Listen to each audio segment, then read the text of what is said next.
Oui, un bon... Dossier 7.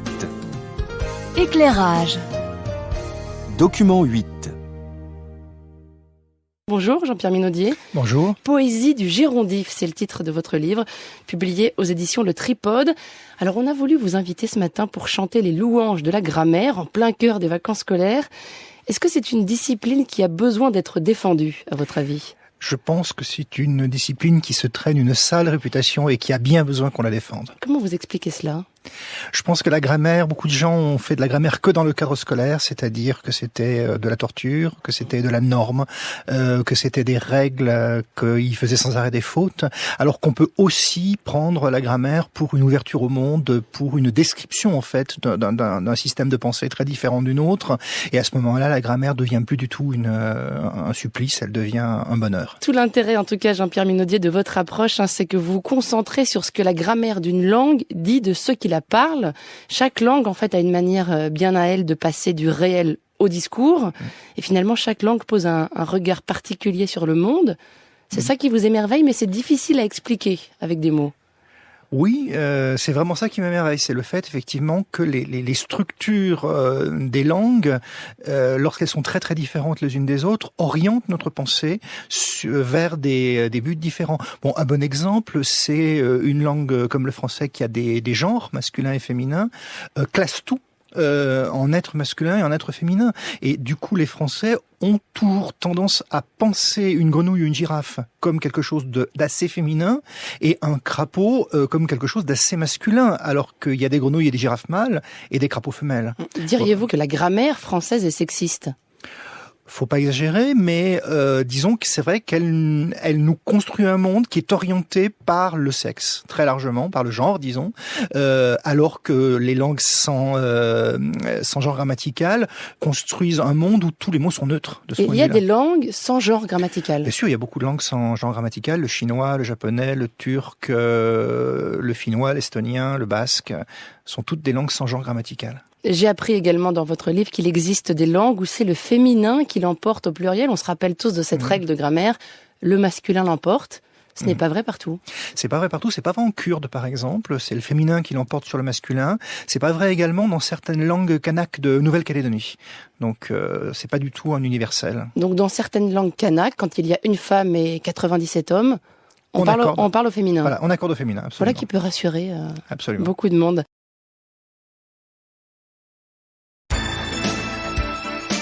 La vie au quotidien. Document 1. Bonjour et bienvenue à cette deuxième journée au salon Expolangue de Paris. Merci à vous d'être venus si nombreux. Pour commencer le programme des conférences d'aujourd'hui, nous allons découvrir l'ISIT, une grande école qui forme des experts linguistiques et interculturels. Nous recevons une représentante de cette école, sa responsable des relations internationales, Madame Jourdain. Bienvenue à vous, Madame Jourdain, et merci de venir nous présenter votre école. Bonjour. Alors pour commencer, Madame Jourdain, pourriez-vous nous expliquer ce qu'est l'ISIT ? Oui, tout à fait. L'ISIT est une grande école qui forme au métier du management et de la communication.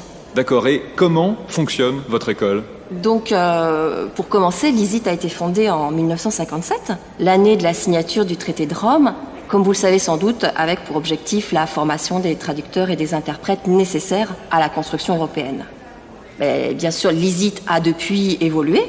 L'école s'adresse maintenant à tous les passionnés de langue et de culture étrangère souhaitant exercer des métiers à forte dimension internationale dans le management, la communication, la traduction, l'interprétation de conférences et le droit international. Et quelles sont les spécificités de l'ISIT ? Alors, il faut savoir que la vocation de notre école, c'est la professionnalisation. Et c'est pour cela que la plupart de nos formateurs viennent du monde de l'entreprise.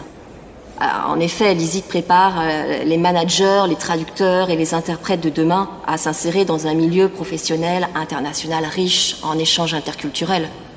À tous ceux qui pensent que pour être un bon communicant, il suffit d'avoir un bon bagage linguistique, je leur dis non, c'est insuffisant. Un bon manager international se doit aussi de maîtriser les codes culturels de son interlocuteur. Et j'insiste vraiment sur ce point. À l'ISIT, langue et culture sont indissociables, ce qui fait de notre école un établissement de référence en management et en communication interculturelle. Et comment aidez-vous vos étudiants à s'insérer sur le marché du travail ? Alors nous disposons d'une direction de l'insertion qui accompagne chaque étudiant dans la construction de son projet professionnel. En effet, aujourd'hui, à mon avis, quand on veut obtenir un poste à responsabilité dans une grande entreprise à l'international, il faut certes bien maîtriser les langues étrangères, mais cela ne suffit pas pour autant. Il est nécessaire de savoir s'adapter, écouter, faire des propositions et accepter les nouveaux défis. Toutes ces qualités font la force de nos diplômés. Très bien, et quelles sont les conditions pour intégrer votre école ? Alors les candidats remplissent un dossier de candidature en ligne et se présentent au test d'entrée dans leur langue maternelle et dans une ou deux autres langues en fonction des combinaisons linguistiques qu'ils ont choisies. Il est indispensable que les candidats maîtrisent bien l'anglais, qu'ils soient francophones ou non, car c'est une langue obligatoire. Nous organisons 3 sessions de tests par an et il est possible de passer ces tests à l'étranger. On peut intégrer l'école directement après le bac, mais également en 2e ou 3e année, voire même en master. Ça dépend du cursus qu'ils ont suivi précédemment et de leurs résultats au test. Par ailleurs, nos étudiants viennent d'horizons très différents. Nous avons des bacheliers de section littéraire, scientifique ou économique, des étudiants des classes préparatoires aux grandes écoles et même des étudiants en droit. Quel que soit votre parcours, votre profil nous intéresse. Alors, j'ai entendu dire que votre établissement était un pôle d'excellence. Qu'entendez-vous par là ? En quoi est-ce un pôle d'excellence ? En fait, notre modèle est unique. Nous sommes la seule grande école à préparer de vrais experts multilingues et multiculturels. Nous formons des jeunes capables de s'intégrer dans des milieux professionnels très différents les uns des autres. C'est réellement la grande force de nos diplômés. À l'ISIT, vous apprenez sur vous-même et sur les autres. C'est un enrichissement permanent. Ce qui me semble vraiment important, c'est cette réelle diversité culturelle en action. Des étudiants du monde entier suivent des cours chez nous. Par exemple, cette année, nous avons des Européens accueillis grâce au programme Erasmus et nous avons des étudiants d'Argentine, du Liban, du Mexique, de Taïwan et de Chine que nous recevons dans le cadre d'accords bilatéraux. Voilà, c'est juste pour vous donner une idée, mais rejoignez notre école. Vous verrez, c'est extrêmement stimulant de côtoyer cette diversité culturelle. Cela signifie que l'école est vraiment ouverte à l'idée de recevoir encore plus d'étudiants d'horizons divers ? Absolument, c'est même la raison de ma présence ici. Nous avons l'ambition d'attirer au moins 20% de jeunes étrangers.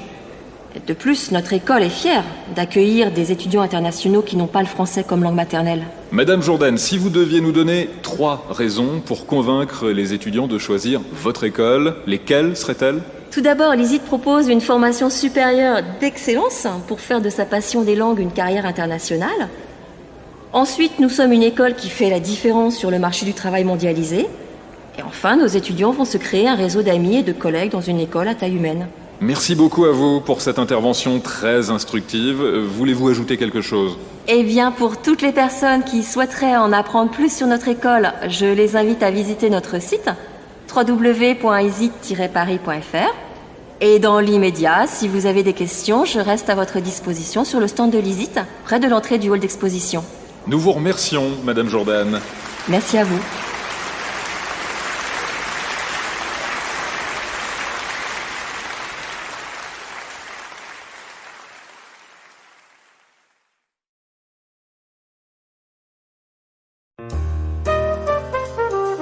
Des mots et des formes. Les niveaux de langue. Document 1. Ça m'a servi à beaucoup de choses, sans quoi j'aurais pas eu la chance que j'ai eue. Ça ouvre des portes, je te jure. Il y a des profs qui travaillent pour des grosses boîtes. Déjà, ça nous aide à avoir des stages. Tu comprends ? Ils savent ce que c'est que le travail. Ils peuvent nous filer des tuyaux sur les situations qu'on va rencontrer. Ils nous préparent, quoi. Tu vois, j'ai fait des stages. J'aurais jamais pu les avoir si j'avais été dans ma petite fac de province. Et puis, je baignais dans le français tous les jours, et même avec d'autres langues, avec mes potes étrangers. C'était super cool, j'ai fait des progrès partout. Document 2. Ça m'a énormément apporté. Sans cette école, je n'aurais pas eu la même chance. Ça nous ouvre des portes, vraiment, parce que certains profs travaillent pour ces grandes entreprises. D'abord, ça nous aide à trouver des stages. Et puis, ils connaissent le monde du travail, Ils peuvent nous donner un coup de main et donc nous préparer aux situations qu'on va rencontrer sur le terrain. Je n'aurais jamais pu avoir les stages que j'ai faits si j'avais étudié dans ma petite fac de province. Et puis, j'ai vécu avec des gens qui parlaient français et j'ai même parlé d'autres langues avec mes amis étrangers. C'était formidable. Ça m'a permis d'améliorer mon niveau dans plusieurs autres langues. C'est super positif. Activité 6. Message 1. Salut, c'est comme on a dit, c'est pour savoir si t'es dispo demain après-midi pour le salon de l'étudiant. On peut se donner rencard au métro ou si t'as ta caisse, tu me prends. Rappelle-moi pour me dire si c'est ok. J'attends ton coup de fil. À plus.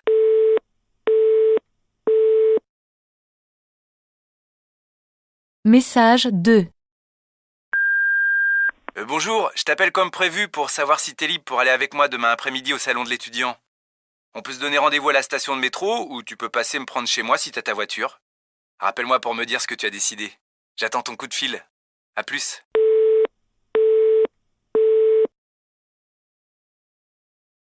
Message 3.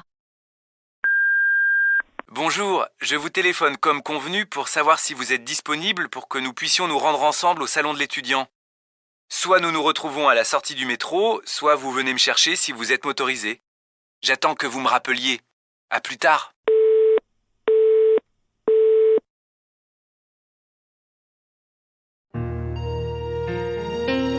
Point de vue sur Document 2.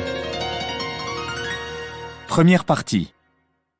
Découvrir une nouvelle langue, c'est découvrir un nouveau territoire de liberté pour quelqu'un qui aime courir, qui aime jouer, qui aime écrire. Faire de la littérature, c'est absolument formidable. Il n'y a absolument aucune contrainte. Il y a un français populaire qui est formidable tout de même. Donc dire que le français est une camisole de force, ça me paraît un peu aberrant.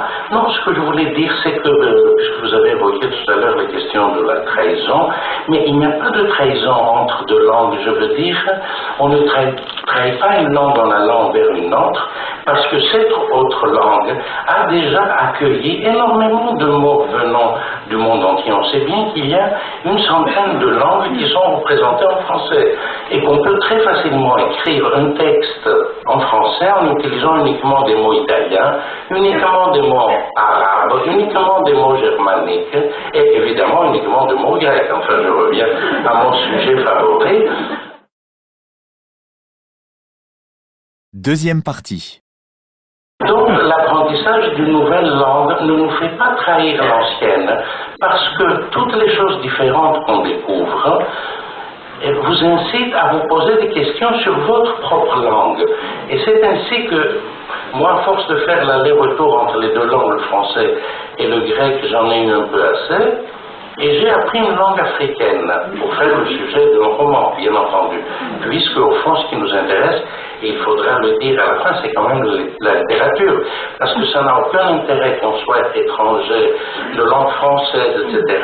L'important est de savoir si ce qu'on écrit a un certain intérêt, n'est-ce pas? Si c'est de la littérature. Bon. Donc, en apprenant cette langue africaine dont j'ai voulu faire l'héroïne d'un roman, je ne me suis pas du tout éloigné ni du français ni du grec. Parce que pour vous donner un exemple, dans cette langue, la négation se place à la fin. Donc on dit à une femme qu'elle est belle, qu'elle est intelligente, qu'elle pose les bonnes questions, etc. Mais on peut à la fin ajouter le mot pépé. Et pépé, ça veut dire exactement le contraire. N'est-ce pas? Et là, forcément, ça incite à réfléchir parce que ni en français ni en grec, on ne place la négation à la fin. On commence par annoncer que les choses sont telles qu'elles sont, alors que dans cette langue, c'est quand même assez formidable. On ne dit pas que je n'ai pas mon père ni ma mère, on dit j'ai mon père et ma mère. Pas.